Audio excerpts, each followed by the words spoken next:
Greetings, YouTube family. Welcome back to my channel, Hidden Alchemy. If it is your first time here, welcome. If not, welcome back. My name is Sade. I am a holistic and wellness coach focusing on physical, spiritual, mental, and emotional well-being practices to really help people learn how to transform and alchemize their life and really tap into their highest potential. Especially right now with the times that we are in, this is needed more than ever. Having the tools, the spiritual tools to really armor yourself and to prepare yourself for the amazing changes and shifts that are happening around the world. So, if you are interested in any of my services or would just like to learn more about your personal astrology chart and would just like to learn more about spiritual tools and techniques that you can incorporate into your practice to help you feel more grounded and to feel more secure within yourself and as you navigate the world, go ahead and head over to my website, Hidden Alchemy by Sade. You will find my coaching services as well as my one-on-one reading services to help you dive deeper into your chart. All right, everyone, let's go ahead and dive into the astrology for the month of December. Now, I'm really happy about this month of December. I think that this month of December will allow us a pocket of an exhale as well as a little bit of joy because it is the Sagittarian month. And before I dive into the month of December, I just want to go ahead and say I hope you all have been taking really good care of yourself these past few weeks. The month of November has definitely been very energetic, very shifty, not too mindful, not too demure, okay? But regardless of such, we are ushering and moving into a brand new world as a collective. So now more than ever is very important and very vital to practice safe mental health practices, to practice physical endurance, and physical endurance practices can be as simple as resting and to really focus on nourishing and nurturing yourself during these times, especially because in the month of December, we have Mars stationing retrograde. So these next 3 to 4 months, I will say, should be heavy self-care rituals and practices to conserve your energy so that you have momentum to move forward and to be this new leader in your life come the spring. Okay, so before I dive too far ahead, let's dial it all the way back and come back to the month of December. So, starting off the month, we have on the 1st, the new moon in Sagittarius. Now, I love this because I love Sag energy, love Sag season because it is the holiday season. And even if the holidays bring up any type of emotion that it brings up for you, because it's going to be different for everyone, it is a collective pause.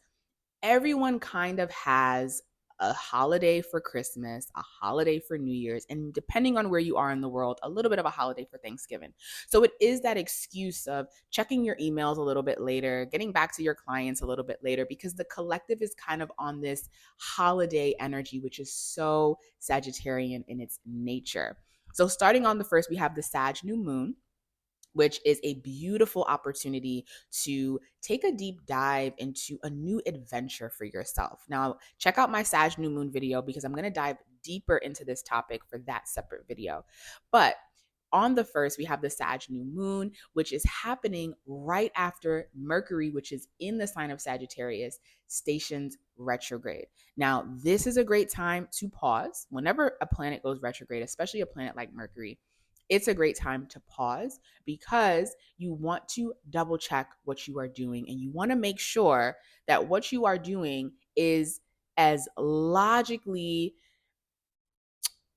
is prepared well. And when you're working with Sag energy, because Sag is very optimistic and very silver lining in its approach, right? Everything happens for a reason. We're all here for a good time. Let's find the silver lining in the situation.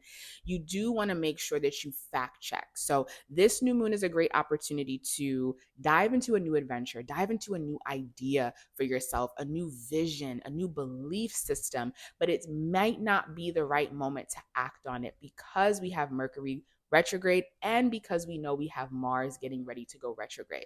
Now, the reason why I feel like this Sag new moon is going to be energetic in its nature is because Mars is in the sign of Leo, which pairs very well with Sagittarius energy. The sun being in Sag, Mercury being in Sag, Mars being in Leo Pluto being in Aquarius, and then even also with Jupiter in the sign of Gemini, right? Jupiter in the sign of Gemini is opposing Sagittarius, but Jupiter and Mercury together, it's not that harsh of an opposition. And again, I'll dive deeper into this in my Sag new moon video, but it's not that harsh of an opposition. It's more so of you missed a step opposition, or you're having a little bit too much fun and you forgot that you have that client call at 6 a.m. the next day, right? So this energy is going to give us a pocket of joy that I think we all really need as a collective, and a moment to exhale and just celebrate having a good time and doing something new. It's Sagittarius season. Try something new, and it might expand your mind and your belief system in a way that you probably didn't think before. Now, after the Sag new moon, we move over into the 6th. So, a few days later, we have Mars stationing retrograde in the sign of Leo. Now, I am really excited about this Mars retrograde because we have had a lot of shifts and changes in the past few weeks. So, with Mars saying, okay, y'all, I'm getting ready to go to sleep.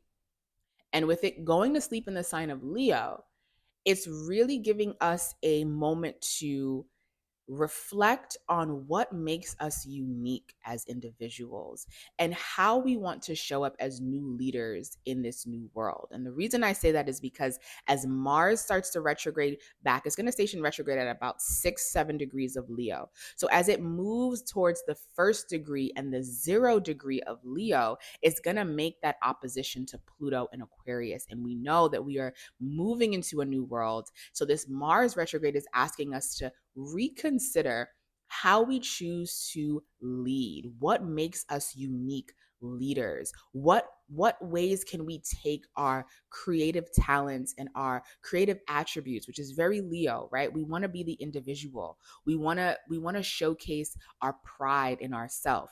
But how can we reflect on this new world that we're moving into and how our creativity can be better of use in this new way?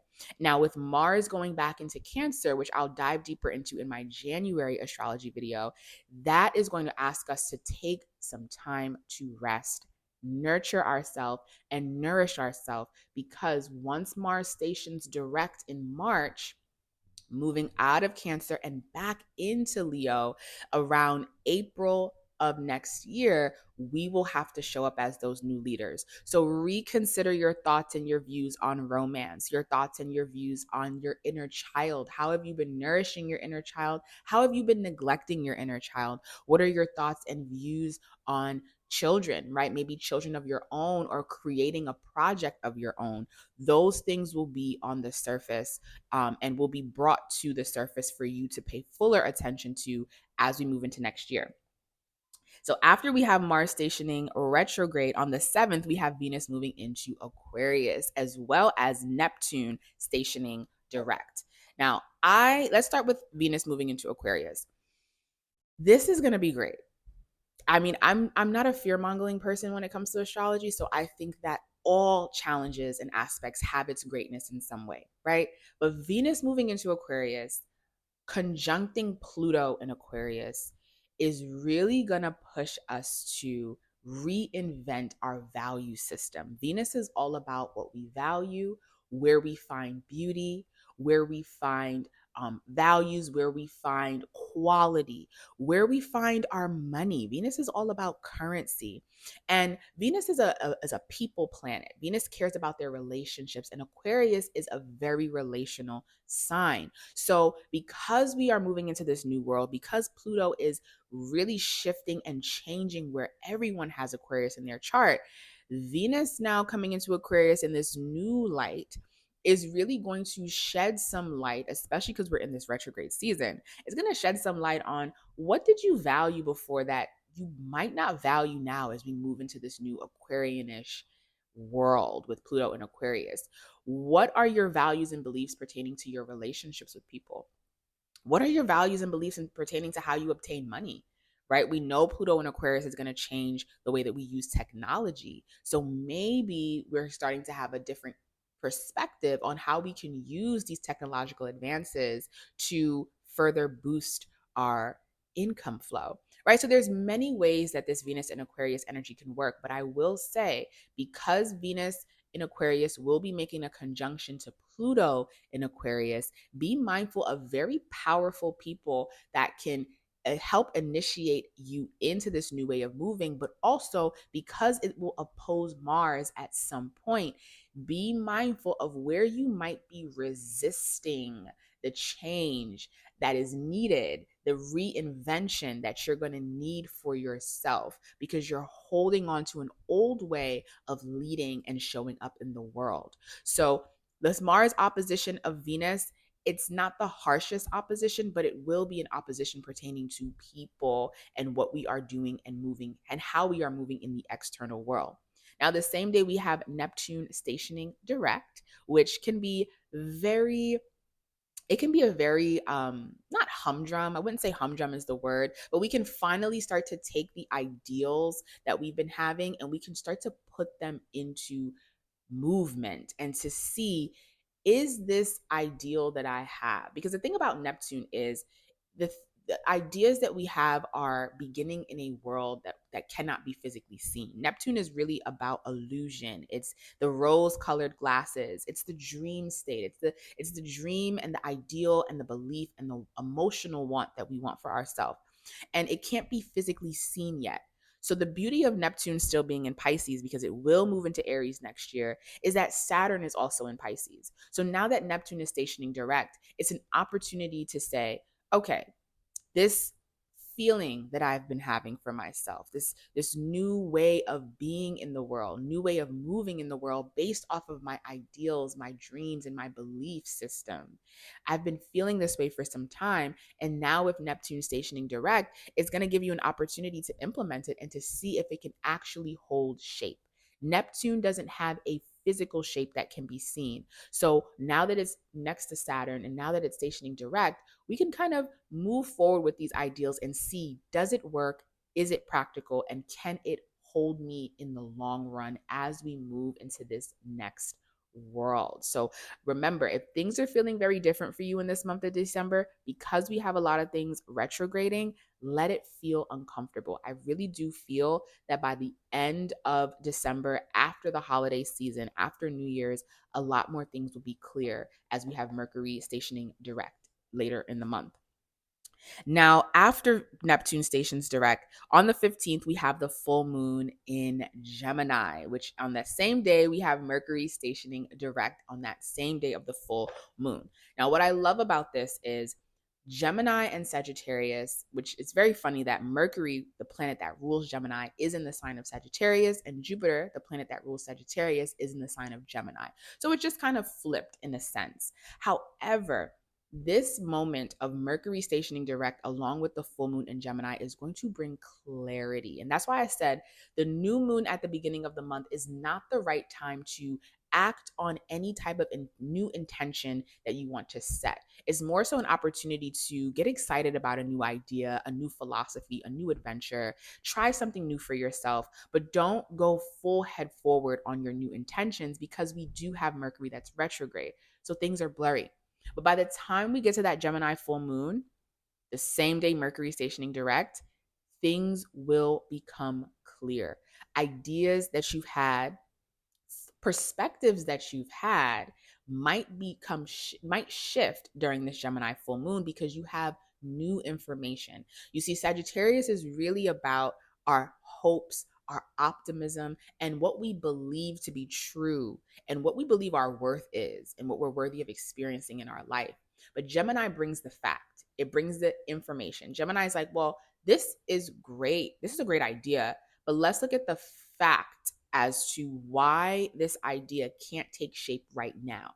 And that's what this Gemini full moon is going to bring. It's going to bring an opportunity to communicate and to be around people because you have two of the chatty catties coming together, Gemini and Sagittarius. And it's going to bring an opportunity to say, you know what? I had this perspective. Maybe I can shift my perspective now that new information has come to the table. Another thing that this full moon can really also bring about is a letting go of the need to overpreach your perspective. Sag is known as the guru, astrologically, just on an energetic level, and get very preachy. If you know any Sages, you know Sages love to talk and they can get very preachy, which I love because they do hold a lot of wisdom.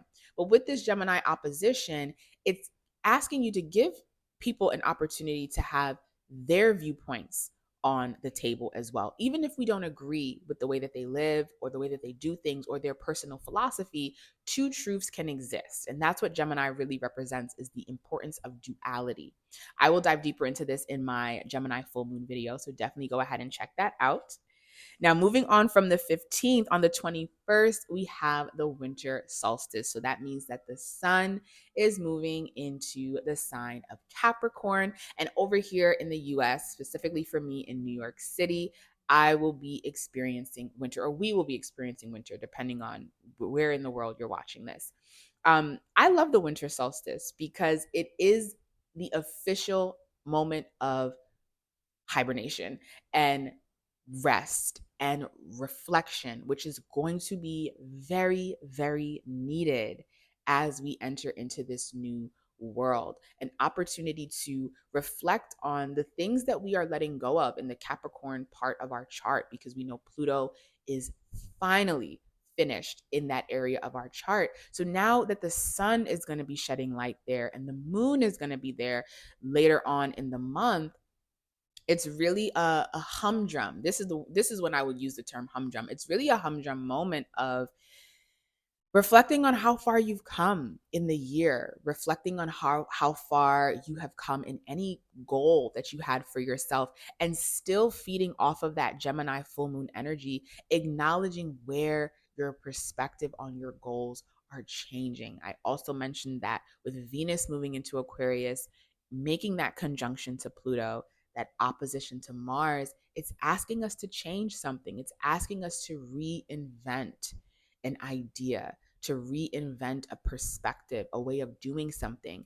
And I really do believe that with the winter solstice, the sun moving into Capricorn, and also with the new moon that we have happening on the 30th, it'll really give us an opportunity to start practically thinking about how we can go, not against, but how we can move forward with these new goals that we have for our life based off of our personal philosophy and belief system. And before you can really activate that Capricorn new moon energy, you really have to allow the Gemini full moon, the Sag new moon, and Mercury retrograde, as well as Mars retrograde, to bring you to a pause so that you can truly pivot and that you can truly take the steps that you need to carve out this new blueprint for yourself as you shift into this new way of being. And it is uncomfortable. That's why I love that we have Sagittarius season during this discomfort, because it is uncomfortable to change. It is uncomfortable to let go. But Sagittarius really reminds us that we can still have a good time while doing all of that. So I hope you all have an amazing month of December. Continue to take really good care of yourself. Feel free to send me an email if you would like to chat more about one-on-one services and just how I can help coach and guide you with spiritual techniques and practices that you can really implement to make this transition a little bit more easeful. It's not going to be easy, but it'll be easeful as you learn how to really nurture, nourish, and hold yourself through this change. All right, everyone, go ahead and check out my new moon and full moon personal videos, and I will see you for my January astrology.